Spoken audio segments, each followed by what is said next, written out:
l'Independent. Son empilement d'étages en saillie, qui semble défier les lois de la physique, lui a valu le surnom de tour Jenga. Je trouve que ce gratte-ciel est un des immeubles les plus originaux de ces dernières années.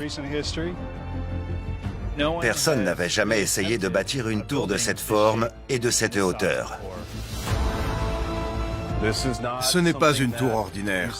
Elle est atypique. Quand on la voit, on se dit « Waouh, comment ont-ils fait? Et comment elle tient ?»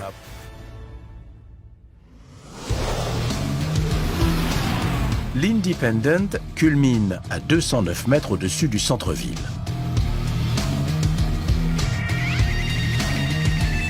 Comme dans le jeu de construction Jenga, les blocs qui le constituent semblent suspendus à plusieurs centaines de mètres au-dessus du vide. L'espace intérieur est aussi grand que 330 cours de tennis.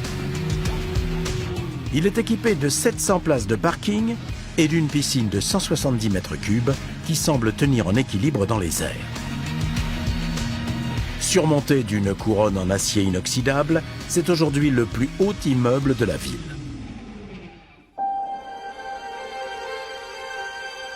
Mais le parcours de cet ambitieux projet a été jalonné d'embûches.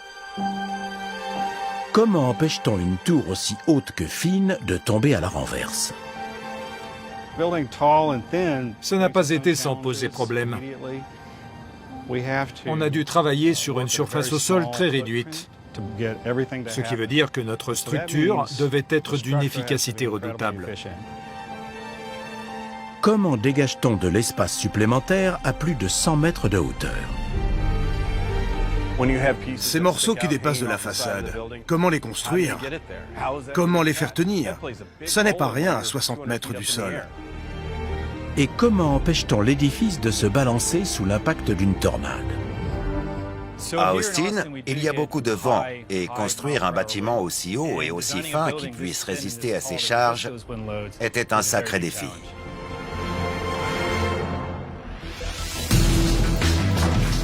Pour y parvenir, les ingénieurs se sont inspirés de ceux qui les ont précédés. C'était la structure à charpente en béton la plus haute du monde.